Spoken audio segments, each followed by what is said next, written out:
Cümleten selamun aleyküm hanımlar. Divapatik YouTube kanalıma hepiniz hoş geldiniz.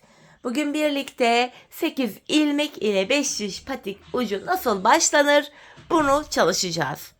Böyle çok bir talep geldi ve normalde 5 şiş patiklerime 12 ilmek olarak başlardım. Tığ kullanırdım. 8 ilmek ile nasıl yapılır, nasıl başlanır diye bayağı bir bu ara soranlar oldu. Yani kızlar 12 başlayın işte 8'e ne gerek var diyemedim. Birlikte yapalım. Daha önce şöyle bakın minik bir parça üzerinde denedim. Tığ kullanımı falan yok hanımlar. Şöyle tığ falan kullanmadan 8 ilmek üzerinden nasıl başlayacağız, nasıl yapacağız hemen göstereceğim. Öncelikle çok iyi anlaşılsın diye yeşil şişlerin üzerine sarı ip kullanacağım. Öncelikle bakın ipimin ucunda şöyle bir miktar bir ip bıraktım. Şöyle iki şişimin arasından bakın ipimi geçiriyorum. Sonra bakın şu altta ipim var. Bir de şöyle üstte ipim var. Şu alttaki ipimi alttan çıkartıp üst şişin üstünden geçiriyorum. Şu üstteki ipimi de bakın işaret parmağım ile geçirip alttaki şişin etrafından dolandırıyorum. Alttaki ipim üst şişimin etrafına dolanıyor. İpimi aradan geçirdim. Üstteki şişim de üstteki ipim de alt şişime dolanıyor. Sırasıyla hanımlar bakın bir alt şişimizden bir üst şişimizden iplerimizi dolandırıyoruz. Bunlar ilmek oluyor. Şöyle bakın üstte de 5 ilmeğim oldu, altta da. Tekrardan alta ipimi doladım. Altta 6 ilmeğim oldu. Tekrar ipimi üste doladım. Üstte de 7. Yeniden alttaki şişe ipimi doladım. Burada 7 ilmek oldu. Şu alttaki ipimi üstteki şişime doladım. Burada da 7 ilmek oldu. Son kez bakın şu üstteki şu ipimi alttaki şişime doluyorum.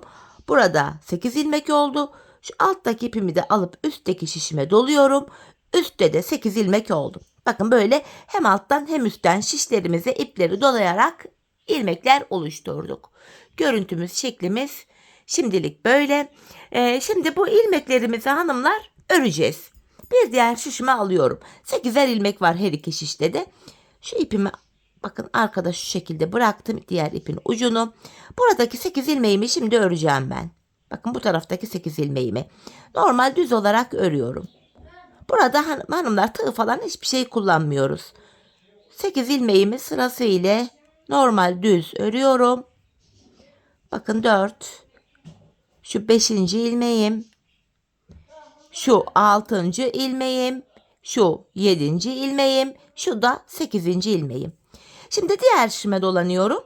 Burada da 8 ilmek var. Buradaki 8 ilmeğimi de öreceğim. Sırasıyla bakın örüyorum. Şu 1. ilmeğim bakın buradaki ilmeklerin yönü şişe sarma şeklimizden dolayı düzgün değil. Şöyle düzelterek örüyorum. Normal düz örgü şöyle. İlmeğin yönünü düzelterek örüyorum. Şu da 8. ilmeğim. Bakın 8. ilmeğimi de ördüm. Şimdi hanımlar artık 5 şişe geçeceğim. Ve artırmalarımıza da başlayacağız bu aşamada. Bakın görüntümüz şöyle. Hiç başlangıç yeri falan ortası, şurası, burası hiçbir şekilde çizgi, iz, hiçbir şey yok. Gayet şık, düzgün bir görüntüsü var bu şekilde. Şimdi hemen diğer şimdiki ilmeklerime geldim. Öncelikle buradaki ilk ilmeğimi örüyorum. Bakın 1. ilmeğimi ördüm. İpimi parmağıma dolayarak buraya bir artırma yaptım. Burada 2 ilmek oldu. Sıradaki ilmekleri örüyorum. 3, 4, 5. Artırdığım ilmek ile birlikte 5 ilmek oldu. Bir diğer şişimi aldım, öyle devam edeceğim şimdi. Burada son bir ilmek kalana kadar örüyorum. Yani bakın ilk 3 ilmeğimi ördüm. Hemen bu kenarda da ipimi parmağıma dolayarak artırmamı yaptım. 4 oldu. Sonuncu ilmeğimi de ördüm. 5. Bir diğer şişime geçtim. Burada da yine bakın ilk ilmeğimi örüyorum. Şöyle ilk bir ilmeğimi ördüm. Tekrardan ipimi parmağıma dolayarak artırmamı yapıyorum. 2 ilmek oldu. Şu 3. ilmeğim. Şu 4. Şu da 5. Bakın burada son 4 ilmek kaldı. Bir diğer şişimi aldım. Son kez burada da artırma yapacağız. Bu kenara son bir ilmek kalana kadar örüyorum. Şöyle. Hemen burada da ipimi parmağıma dolayarak artırmamı yaptım. Kalan bir ilmeğimi örüyorum. Böylece hanımlar hem 5 şişe geçtik hem artırmaları yaptık. Şişlerimizde 5'er ilmek var. Bir sıra artırma yaptık. Şimdi 4 şişteki ilmeklerimizi de düz olarak artırma yapmadan örüyoruz. Bakın ilk şişimi ördüm. İkinci şişime geldim. Buradaki 5 ilmeğimi de yine düz örüyorum. 8 ilmek ile böyle başlanıyor. Evet, üçüncü şişime geldim.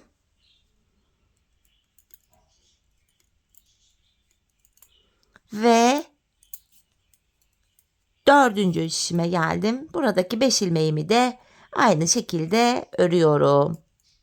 Evet, bir sıra ilmeklerimizi ördük. Başlangıç yerine geldik. Bakın şu başlangıç ipinin olduğu köşe birinci şişimizin, yani başlangıç yerinin olduğu bölüm. Böylece kafanız karışmadan ayırt edebilirsiniz. Tekrardan artırma yapacağız hanımlar. Yine birinci şişimdeyim. İlk ilmeğimi örüyorum. Hemen buraya bir ilmek attım. Artırmamı yaptım. Kalan ilmeklerimi örüyorum. Burada 6 ilmeğimiz oldu. İkinci şişime geçtim. Burada da son bir ilmek kalana kadar öreceğim. Bakın son bir ilmeğim kaldı kenarda. Hemen artırmamı yapıyorum. Kalan bir ilmeğimi örüyorum. Üçüncü şişime geldim. Burada da hemen ilk ilmeğimi ördükten sonra artırmamı şöyle yapıyorum. Kalan 4 ilmeğimi örüyorum. Pardon, evet, kalan 4 ilmeğimizi örüyoruz. Burada da 6 ilmeğimiz oldu. Sonuncu şişime geldim, dördüncü şişime. Son bir ilmek kalana kadar örüyorum. Artırmamı yapıp son bir ilmeğimi de yine düz ördüm. 4 şişimizde de 6'şar ilmeğimiz oldu. Şimdi hanımlar yine bir sıra artırma yaptık. Bir sıra 4 şişimizdeki 6 ilmeğimizi de düz olarak örüyoruz. Bir sıra artırma yapıyoruz hanımlar. Bir sıra ilmeklerimizi düz örüyoruz. 12 ilmek başlarken de aynı taktiği uyguluyorduk. Sebebi şu: her sıra artırma yapılırsa patik burnu bir anda açılma yapar. Hoş bir görüntü olmaz. Ayak anatomisine de uymaz zaten. Üçüncü şişimdeki ilmeklerimi de ördüm. Dördüncü şişime geldim. Buradaki 6 ilmeğimi de yine örüyorum. Zaten ördükçe şekil iyice kendini belli edecek. 12 ilmek başladığımız buruna göre daha oval bir görüntüsü oluyor bunun. Şimdi birkaç sıra daha örelim, şekil iyice çıksın, sizler de emin olun. Yine ilk ilmeğimi ördüm. Tekrar artırma yapacağız hanımlar. Bakın ilk ilmekten sonra artırmamı yapıp kalan ilmeklerimi örüyorum. 7 ilmek oldu ilk şişimde.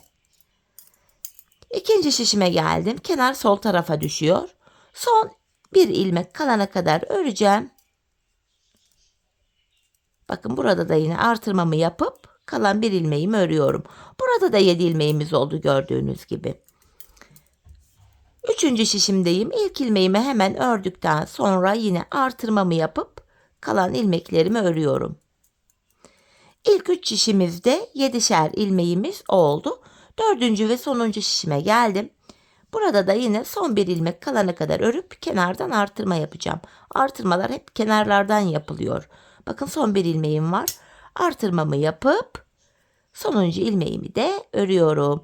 Bakın yine bir sıra artırma yaptık. Başlangıç yerine geldik. İlk şişimdeyim. Yine bu sıra artırma yapmıyoruz. İlmeklerimizin tamamını düz olarak örüyoruz artırma yapmadan. İkinci şişime geldim. Buradaki ilmeklerimi de yine düz olarak örüyorum. Bir diğer şişime geldim. Yine buradaki ilmeklerimi de düz örüyorum. Üçüncü şişim bu. Ve dördüncü şişime geldim. Buradaki ilmeklerimi de düz olarak örüyorum. Aslında hiçbir zorluğu yok. Dileyen bu şekilde de patik ucuna başlayabilir.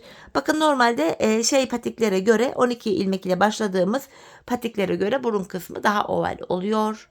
Bu şekilde. Yine bir sıra daha artırma yapalım hanımlar. İyice bir şekil düşsün. Yine ilk ilmeğimi ördükten sonra artırmamı yapıyorum. Kalan ilmeklerimi örüyorum. Böylece birinci şişime 8 ilmek oldu. Tekrar ikinci şişime geldim. Kenar diğer sol tarafa düşüyor. Son bir ilmek kalana kadar örüyorum. İlmeklerimi yarım aldım burada. Almasam iyiydi. Hoş görüntü olmadı. Ay şimdi sinir oldum bakın kızlar. Yarım yarım oldu. Normalde videoda olmasaydım bu patiyi söker yeniden başlardım.